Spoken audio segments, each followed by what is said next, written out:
Salam alaikum, bonjour. Avant de commencer, permettez-moi de vous souhaiter la bienvenue à un topic qui est très important quand on parle d'infrastructure IT, parce que d'habitude on parle toujours de la partie soft, c'est-à-dire cloud, digitalisation, pardon, de la partie data storage ou bien traitement de data, mais on ne parle pas souvent de la partie infrastructure, c'est-à-dire quels sont les principaux équipements, hardware, afin d'héberger de telles technologies ou bien plateformes. Donc pour cela, on va commencer avec notre présentation aujourd'hui. Donc c'est Powering the Supercomputing Era. On va parler de 3 topics principaux. Donc on va voir quels sont les futurs ou bien les actuels challenges qu'on rencontre aujourd'hui dans le domaine d'IT infrastructure. Le deuxième, ce sera les key solutions qui seront proposées afin de remédier à ces problèmes et afin d'avoir les infrastructures adéquates pour héberger de telles plateformes. Et troisièmement, on va voir, c'est-à-dire quelques références qui ont été réalisées, donc c'est des références locaux ou bien overseas, et on va voir en détail ces topics-là. Donc on va commencer avec le premier challenge. Donc, si on remarque bien sur ce graphe, donc le besoin global data est en évolution, si on peut dire, exponentielle durant les 10 ou bien 5 dernières années. Donc, on voit très bien que depuis 2021 jusqu'à 2025, 34 millions de serveurs additionnels ont été installés dans le monde. Donc, vous voyez un peu, là, on parle de chiffres qui sont vraiment énormes et il nous faut différentes exigences afin d'assurer la production et éviter un downtime sur ce hardware-là. Parce que si on perd le hardware, on va perdre aussi le software avec. Donc, deuxième challenge, on va parler du PUI. Qu'est-ce qu'est le PUI? Donc, le PUI, ça sera donc, c'est lorsqu'on parle de data center, donc vous savez très bien qu'il va consommer de l'énergie. Cette énergie se résume en power supply, c'est-à-dire un besoin en électricité. Pour répondre à un besoin d'un data center, donc on a le power supply qui sera dédié directement aux différentes racks IT, c'est-à-dire les différents serveurs IT, et on aura aussi un besoin annexe. Il va se résumer dans le cooling, éclairage, firefighting system et tous les systèmes annexes afin de permettre le bon fonctionnement de ce data center. Donc, pour le rapport de PUI, donc ce sera la consommation globale du data center divisé par la consommation qui sera dédiée seulement aux équipements ou bien au rack IT. Donc, le plus notre PUI est élevé, ça va être, c'est-à-dire de l'énergie qui va être gaspillée gratuitement sur notre data center. Pour cela, on voit très bien que la majorité des vendeurs ou bien des data center providers ont fait beaucoup de progrès par rapport à ce point-là. Donc, si on parle de l'année 2017 jusqu'au 2023, on est parti d'un PUI de 2,5 jusqu'à un average, c'est une moyenne de 1,58. Quand on dit 1,58, ça veut dire que le 1, ça sera du power supply pour les racks IT, et les 58% qui restent, ils seront dédiés au système annexe. Troisième challenge, c'est les délais de réalisation. Un data center est une infrastructure vraiment très très critique, d'où les exigences sont très élevées. Donc, pour les délais de réalisation d'un data center classique, il faut compter un minimum de 15 à 18 mois pour la réalisation, que ce soit le bloc dur ou bien les équipements, ou bien les racks, les pods qui seront installés par la suite à l'intérieur. Aujourd'hui, on va parler d'une solution qui est en tendance dans le monde maintenant chez les grands géants des data centers tels que Google, Amazon, c'est la solution modulaire, c'est-à-dire du prefabricated modular data center. Ça va réduire les délais de réalisation à la moitié des délais initiaux. Donc, pour cela, ZTE, notre département de recherche et développement, a développé une solution qui va assurer 4 aspects principaux. Donc, on a le Fast Delivery, High Efficiency, Intelligent Management System et aussi le Easy Maintenance après, bien sûr, finalisation du projet. Maintenant, pour le Key Solutions. Pour commencer la réalisation d'un data center, nous allons garantir une solution end-to-end, c'est-à-dire commençons par la phase design. afin de bien verrouiller, afin de bien verrouiller les requirements du data center, il faut toujours bien sûr voir avec les exigences ou bien requirements du client. C'est-à-dire, on a plusieurs classifications de data center qui seront c'est-à-dire, si on peut dire, classifiées par le Uptime Institute. Donc, on a différentes classifications par rapport au tiering. Donc, on peut aller du tier 1, qui est le Basic System, jusqu'au tier 4, qui est le Fault Tolerant. Lorsqu'on parle de Fault Tolerant, c'est-à-dire, même si on a un failure sur n'importe quel équipement ou bien n'importe quel path sur notre data center ne va pas avoir un downtime et la production sera toujours assurée. Donc, pour cela, ça, c'est la phase design. Pour la construction, donc, pour l'ensemble de nos data centers, ils seront équipés d'un système qu'on va appeler le pod. Donc, voilà un peu à quoi ça va ressembler. Donc, on aura des confinements chauds et des confinements froids. Tout cela afin de permettre, bien sûr, vous savez, c'est-à-dire un équipement IT dégage une quantité énorme de chaleur. Donc, si on parle d'un data center de 1000 kW en power supply, ça veut dire que ces 1000 kW-là vont être transformés en énergie, en heat dissipation, si on peut dire. Donc, afin de permettre un bon fonctionnement de notre système cooling, afin d'assurer l'intégralité de notre data center, on va séparer les hot aisles et les cold aisles, c'est-à-dire les couloirs chauds et les couloirs froids. Ils seront tous les deux séparés afin d'avoir une meilleure efficacité sur le système cooling et diminuer d'une façon très signifiante le PUI dont on venait de voir. Et aussi, il faut assurer une durée et un service de operation and maintenance. Tout cela peut être assuré à travers un personnel qui sera dédié à rester dans le data center ou bien à travers un DCIM qui est une plateforme intelligente de monitoring et contrôle d'où on pourra avoir, c'est-à-dire le statut de tout type d'équipement à l'intérieur du data center. Maintenant, on va voir système par système. Généralement, pour les data centers, on a 4 sous-systèmes. Donc, qu'est-ce qu'on va compter? On va voir les pods, c'est-à-dire le modular data center pour nous, pour ZTE, on va vous proposer le MDC 8000, qui est une solution tiers ready, c'est-à-dire déjà certifiée. Ensuite, on va voir le Power Module, qui est aussi un organe, un sous-système très important, parce que if there is power loss in our data center, we're going to lose the whole production. Ensuite, on va voir le cooling et à la fin, notre DCIM. Donc, pour les data centers, on a deux scénarios. Soit une solution où on va installer directement l'ensemble de nos pods dans un bâtiment existant, c'est l'Indoor Solution. Donc, ça va se résumer à un data center dans un bloc dur, avec un système bien sûr adéquat de refroidissement, de power supply, à travers les pods de ZTE qui seront installés avec, bien sûr, on a deux solutions. Soit on va assurer un cooling par un système INRO, d'où le système INRO, c'est-à-dire ils seront installés à côté des racks IT, où ils vont faire le cycle inverse d'un serveur, c'est-à-dire le serveur, il va aspirer de l'air froid du couloir froid et puis le refouler dans le couloir chaud. Et le INRO, le hardware du INRO, il va faire le cycle contraire, afin d'assurer un cooling optimal et un PUI un PUI qui sera inférieur à ce qu'on avait vu au début, c'est-à-dire 1,58. Maintenant, pour le deuxième scénario, c'est le outdoor scénario. Donc, pour le outdoor scénario, ZTE propose plusieurs solutions. On a le all-in-one pour les petits besoins, c'est-à-dire on parle là d'un besoin de 4 à 10 racks, ou bien le cluster system. Le cluster system consiste à assembler plusieurs conteneurs, l'un à côté de l'autre, bien sûr, et pour former un seul data center uniforme. C'est-à-dire, on va avoir les power rooms, qui sont ici, et par la suite, ajouter plusieurs conteneurs. Bien sûr, on va enlever les parois entre ces conteneurs-là pour former une salle IT uniforme selon le besoin du client. On peut aller jusqu'à une centaine, 200, 300 racks par salle IT.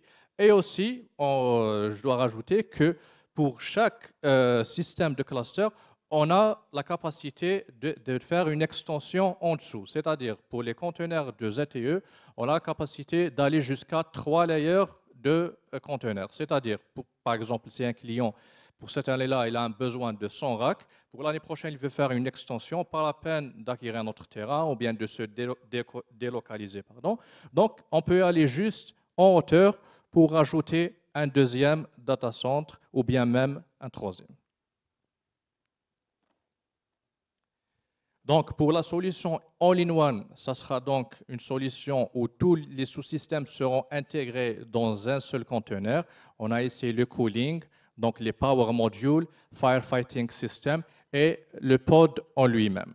Donc, comme je disais, cela c'est pour, si on peut dire, c'est pour les edge data centers avec un petit besoin qui varie entre 4 à 10 racks.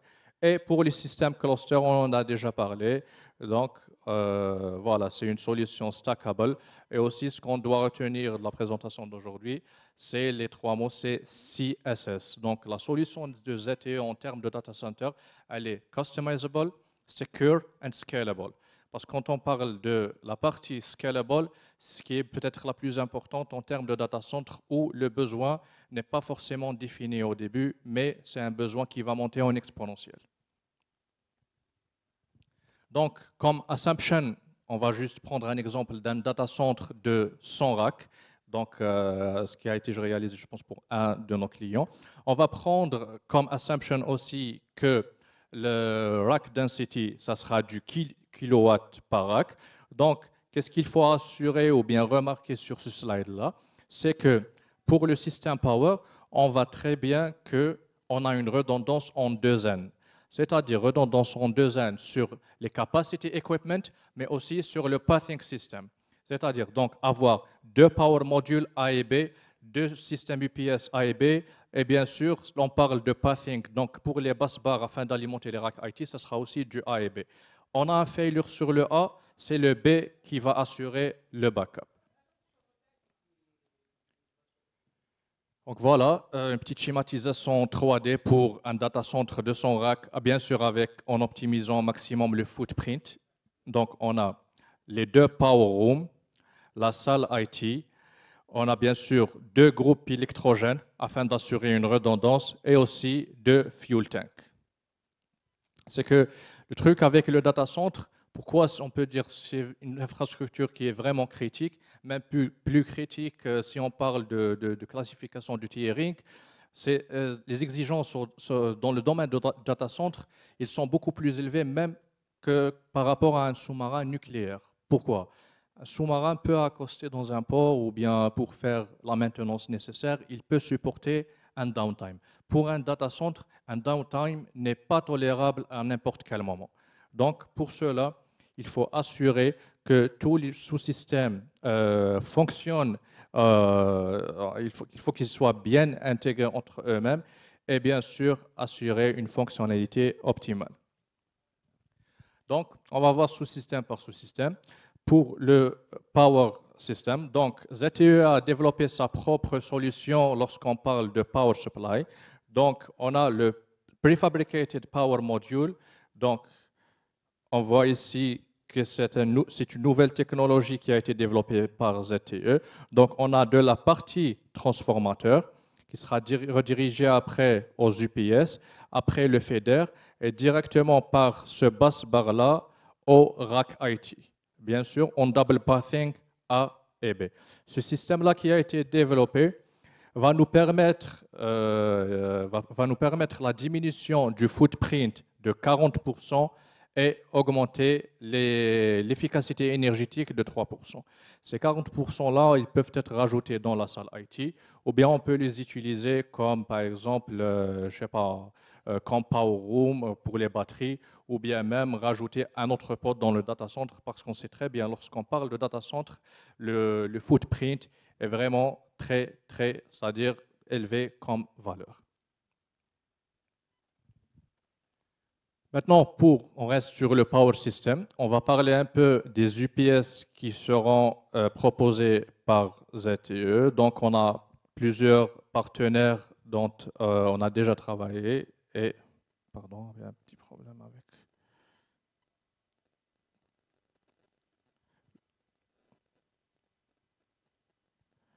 Voilà, donc lorsqu'on parle d'UPS, on va parler du power capacity de l'UPS. L'avantage avec ZTE, c'est qu'on a des équipements qui seront customisables. Donc si un de nos partenaires a un besoin de 20 kW ou bien de 30 kW ou bien de 1000 kW, on va l'adapter avec la capacité dont il aura besoin et ce ne sera pas du produit sur shelf. Aussi, pour les autres sous-systèmes tels que, par exemple, on va parler du backup diesel generators, on a des partenaires tels que Caterpillar, Lionrock. Pour les powerbox, donc on a du Schneider, ABB, ou bien c'est bien sûr selon exigence du client. Pour le cooling system, ZTE a développé son propre cooling system, mais on peut aussi travailler avec Carrier ou bien Stulz pour cela.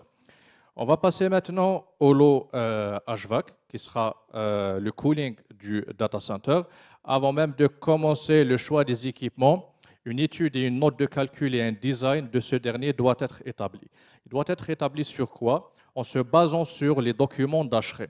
C'est-à-dire implémenter un data center au nord du pays ou bien au sud, ça ne sera pas la même chose. Donc ce qu'il faut prendre en considération, c'est les températures de base. C'est-à-dire, on a un pod qui va héberger 100 kW. Ces 100 kW-là ne vont pas, c'est-à-dire, ne vont pas être, ils vont pas, pardon. Donc, le système de cooling qui va être dimensionné pour une zone à 45 degrés ou bien une zone à 50 degrés, il ne va pas être le même. Donc, en se basant sur ça, on peut choisir le système le plus adéquat et qui va assurer une meilleure efficacité pour le data center et diminuer le power consumption. Pour le système cooling, on a donc plusieurs systèmes. On va commencer par le INRO, qui est un système de cooling à convection, c'est-à-dire par air. Et aussi, on peut proposer même du liquid cooling pour les high density racks. Donc, pour les medium and low density racks, on va parler seulement du INRO avec détente directe ou bien INRO avec un système chiller pour assurer le refroidissement de ces derniers. Mais quand on dépasse, c'est-à-dire on va monter en capacité à 40 ou bien 50 kW, il faut basculer au liquid cooling parce que le système à air ne va plus assurer le refroidissement de ces derniers. Un autre système qu'on va voir, c'est le fan wall. Le fan wall, il va permettre aussi le refroidissement de nos pods à travers, bien sûr, la récupération de l'air chaud, du confinement chaud du pod. Par la suite, il va passer par une unité qu'on va appeler le fan wall.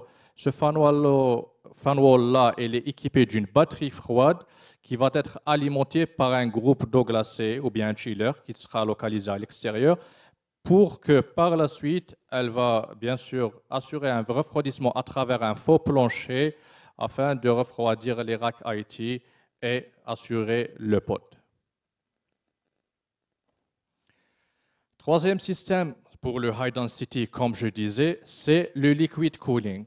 Donc pour le liquid cooling, il faut qu'on soit doté d'un cooling tower, une CDU, qui est une Coolant Distribution Unit, et aussi un système de pompage afin de permettre la circulation du liquide caloporteur à travers nos racks. Donc, quand on parle de rack high density, il faut aussi que nos racks IT soient équipés de serveurs qui peuvent supporter cette solution-là. Donc, on va assurer une circulation du coolant à travers notre système, depuis le cooling tower jusqu'aux équipements IT, bien sûr en ayant à chaque fois au minimum une unité de plus pour la redondance dans notre pod. Parce que pour le cooling, on ne va pas parler d'une redondance par salle, mais une redondance par pod. Même si on a un problème sur un seul pod, on ne va pas perdre toute la salle, mais c'est seulement le pod qui va être impacté. Pour chapeauter tout cela, il nous faut bien sûr une plateforme de monitoring et de contrôle, ce qu'on va appeler un DCIM. Le DCIM, c'est un système, c'est une plateforme où on pourra avoir une visibilité de l'état de chaque hardware au niveau de data center. Commençons par les PDU jusqu'aux capacity components tels que les DG ou bien les chillers. Donc, on peut faire, c'est-à-dire mettre des set temperature, on peut limiter le power supply sur un équipement, ou bien aussi il peut même remonter des alarmes au cas où il y a un failure sur un équipement. Pour ce système-là, on peut l'intégrer soit sur des écrans dans la NOC Room, qui est le Network Operation Control, à travers des pads à l'intérieur de chaque pod, ou bien même sur une application sur notre smartphone. C'est-à-dire, depuis notre smartphone, on peut voir l'état de notre data center équipement par équipement, et on peut même avoir des remontées d'alarme en cas de failure de ces derniers. Quatrième et dernier système de notre data center, c'est le Fire Suppression System. Donc, pour première barrière pour le Fire System, ça sera les parois du Prefabricated Power Module. Ça s'est déjà arrivé où un feu de proximité a impacté un data center et a causé un incident majeur à un de nos partenaires. Donc, pour ZTE, on a développé notre propre solution. Donc, à l'intérieur de la paroi de notre Prefabricated Module, on va trouver un panneau sandwich constitué de deux plaques métalliques et une mousse de laine de roche qui pourra agir comme première barrière en cas d'incendie et qui pourra résister jusqu'à 120 minutes d'incendie extérieur. Donc, vous voyez qu'on est un peu tranquille. Avoir 2 heures de protection, ça va permettre peut-être l'arrivée de la protection civile ou bien même l'extinction de ce feu sans qu'il y ait un impact sur la production de notre data center. Aussi, pour la partie Fireproof Door, on a des Fireproof Door qui ont été certifiés un Waterproofing Rating jusqu'à IP56 et une rétention contre les feux de 90 minutes. Pour cela, c'était juste la barrière. Maintenant, on va passer au système lui-même du firefighting, qui va être constitué de 2 systèmes. On aura la détection et l'extinction. On aura une détection automatique à travers des senseurs dans chaque salle, même sous faux plancher. Ça va nous permettre d'avoir une visibilité sur l'ensemble de notre data center. On aura des détecteurs dans chaque zone qui vont être intégrés au DCIM et l'alarme sera assurée et on aura peut-être le temps d'intervenir là où il va y avoir un opérateur sur place.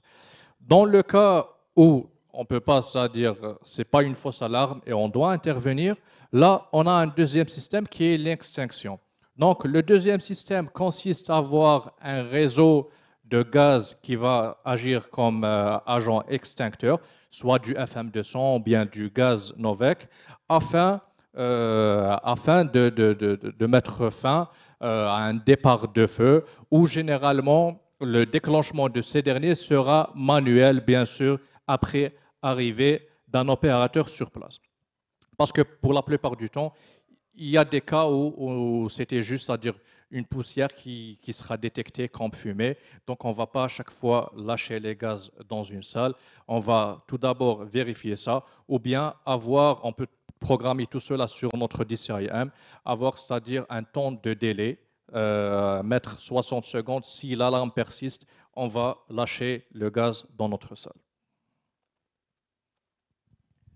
Donc voilà, c'était tout pour les sous-systèmes d'un data center. Maintenant, on va parler un peu de ZTE Achievement dans ce domaine où il y en a plein dans tout le monde. Donc je ne vais pas trop parler en détail de cela. Je vais prendre juste quelques exemples.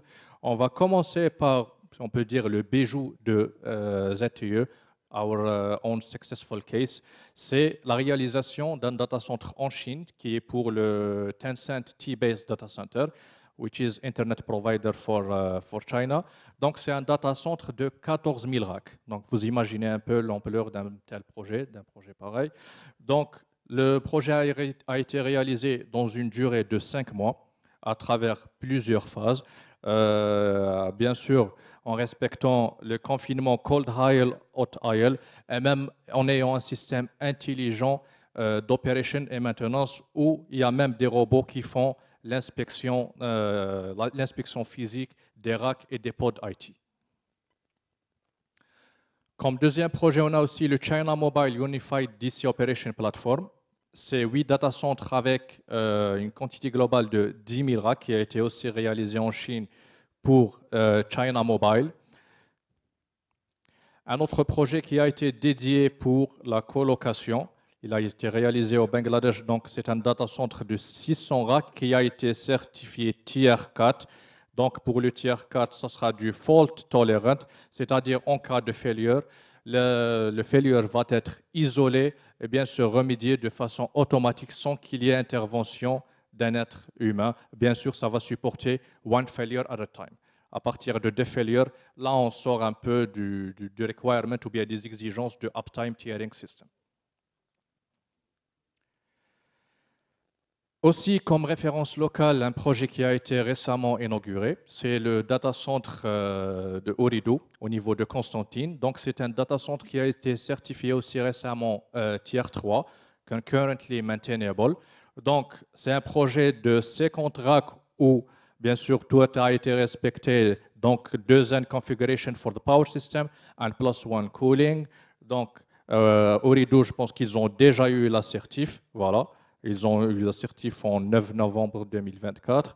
Donc, c'est une solution préfabriquée avec bien sûr possibilité d'extension. Je pense que Ooredoo a déjà l'intention de faire une deuxième extension, donc un deuxième data center en dessous. Voilà, donc c'est une référence. Je pense que c'est le premier solution, premier data center préfabriqué qui a été certifié Tier 3 en Algérie. Donc, bravo à Ooredoo. Donc voilà quelques photos réelles du site.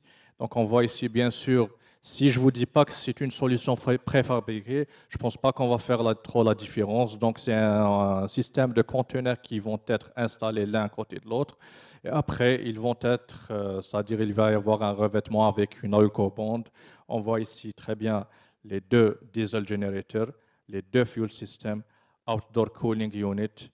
Donc c'est une solution tier 3. Tout y est, donc bravo à Ooredoo et bravo à ZTE pour cette réalisation.